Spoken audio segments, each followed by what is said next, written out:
हरियाणा में 5 अक्टूबर को विधानसभा चुनाव होने हैं। ऐसे में कांग्रेस पार्टी और भाजपा के शीर्ष नेताओं की हाजिरी भी हरियाणा की धरती पर लग रही है। बात करें स्टार पहलवान बजरंग पुनिया की, तो वे भी अब पहलवानी के अखाड़े को छोड़कर राजनीति के अखाड़े में आ गए हैं। इसी कड़ी में राई विधानसभा से कांग्रेस प्रत्याशी जय भगवान के पक्ष में बजरंग पुनिया ने ताबड़तोड़ प्रचार किया। आपको बता दें कि एक के बाद एक जनसभा को संबोधित करते हुए बजरंग पुनिया नजर आए, जहां पर उन्होंने कांग्रेस पार्टी के पक्ष में चुनाव प्रचार किया, तो वहीं भाजपा पर भी तीखे हमले करते हुए बजरंग पुनिया नजर आए। आपको बता दें कि पहलवानी के अखाड़े को छोड़कर अब राजनीति के अखाड़े में बजरंग पुनिया की एंट्री हो गई है और वे जनसभा को किसी नेता के जैसे ही संबोधित करते नजर आए। बजरंग पुनिया ने मंच से जनता को संबोधित करते हुए कहा कि बीजेपी पार्टी ने कहीं भी खेल स्टेडियम नहीं बनवाए, जहां भी अस्पताल खोले वहां डॉक्टर नियुक्त नहीं किए। अब जिस सड़क से मैं आ रहा था उसकी हालत जर्जर हो चुकी है। बजरंग पुनिया ने सरकार पर जमकर हमला बोला, तो कांग्रेस सरकार आने पर घोषणा पत्र में किए गए वायदों को पूरा करवाने का भी दावा किया। जिस रोड से हम आ रहे थे वो बिल्कुल बेकार है। 10 साल में यहाँ पे बीजेपी की सरकार थी।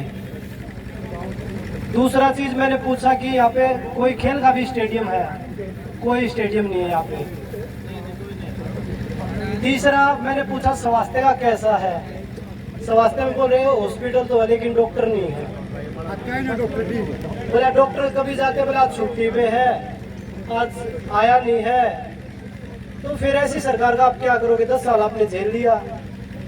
उसके बाद वो मैनिफेस्टो निकाल रहे हैं अपना कि भाई हम ये काम करेंगे, 2 लाख नौकरियां देंगे, स्पोर्ट्स में ये करेंगे, किसानों के लिए MSP करेंगे। 10 साल में आप लोग ही बैठे थे, आपने क्या किया? 10 साल आप लोग बैठे थे, आपने क्या किया? कुछ नहीं किया। इसलिए आप दोबारा से वादे कर रहे हो, लोगों को बहका रहे हो। सिर्फ जाति की राजनीति करती है, आपस में जहर घोलती है। मैं खिलाड़ी हूँ, आपके गांव में भी पहलवान होंगे, खिलाड़ी होंगे। एक खिलाड़ी कभी भी किसी स्टेडियम में हॉस्टल में रहता, कोई जात पात नहीं होती, वहाँ पे सब इकट्ठे रहते हैं। हम एक थाली में बैठ के खाते हैं। पहलवानों की बता रहा हूँ, जब अखाड़े में रहते हैं तो एक थाली में बैठ के खाते हैं, वहाँ पे कोई जात पात नहीं होती। लेकिन 2014 के बाद हरियाणा एक ऐसा खुशहाल था। 2014 से पहले यहाँ पे ऐसा भाईचारा था, लोग मिसाल देते थे। लेकिन 2014 के बाद यहाँ पे इतना जहर घोल दिया लोगों के बीच में, आपस में लड़ा के। तो अब लोग समझदार हो गए हैं। 10 साल में कुछ नहीं कर पाए, इसलिए वो मैनिफेस्टो निकाल रहे हैं। अब आपके पास मौका आया है 10 साल बाद दोबारा से वोट की चोट का, वो आपके हाथ में है। अब की बार ये मौका मत चूकना, नहीं तो फिर दोबारा मौका नहीं मिलेगा 5 साल के बाद भी, अगर ये मौका भी चूके तो। और जय भगवान भाई राय से प्रत्याशी है कांग्रेस पार्टी के। अभी तो वो पावर में नहीं है जब वो इतने काम कर रहे हैं। अगर ऐसे लोगों के हाथों में पावर आएगी तो वो और ज्यादा काम करेंगे आप लोगों के लिए। इस सरकार में ना तो किसान, ना जवान, ना खिलाड़ी, सरपंच। अभी अंकल जी बोल रहे थे कि मैं भी लाठी खाने वालों में से हूँ, जो सरपंच साहब बोल रहे थे अभी। तो कोई भी ऐसा वर्ग नहीं बच रहा जिसपे 10 साल में अत्याचार ना हुआ हो। हरियाणा में आज के दिन पे क्राइम 1 नंबर पे है, बेरोजगारी 1 नंबर पे है। तो आप मुद्दों पे वोट करिए। ऐसे भाई अपने जय भगवान अंतिल है, इनको यहाँ से जिता के भेजिए। आपके गांव में रोड भी अच्छे होंगे, स्वास्थ्य का जो सुविधाएं, डॉक्टर नहीं आ रहे वो भी आएंगे। और सबसे बड़ी बात, स्पोर्ट्स के लिए भी यहाँ पे स्टेडियम बनाए जाएंगे। क्योंकि किसी भी देश के लिए जब बात आती है तो उसका स्पोर्ट्स देखा जाता है या उसके सोल्जर देखे जाते हैं।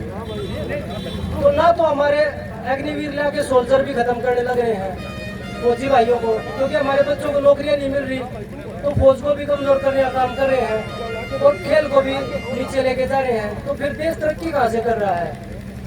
तो जब किसी देश की स्पोर्ट्स ऊपर होता है तो वो देश तरक्की करता है। अगर हमारे गांव में स्पोर्ट्स अच्छा होगा तो गांव का नाम भी ऊपर जाएगा, प्रदेश में, देश में। तो स्पोर्ट्स का भी होगा, रोड का भी होगा, स्वास्थ्य का भी होगा, और जो गाँव की समस्या होंगी उन सब का समाधान हमारा भाई जीतने के बाद यहाँ पे जरूर होगा। आप लोग आशीर्वाद दें और भारी मतों से भाई को सपोर्ट करें, जिताएं और यहाँ से बोल रहे हैं 30,000 की लीड देके बेचेंगे हम आप जय भगवान भाई को। तो मुझे पूरी उम्मीद आप लोगों का जोश देखकर कि यहाँ से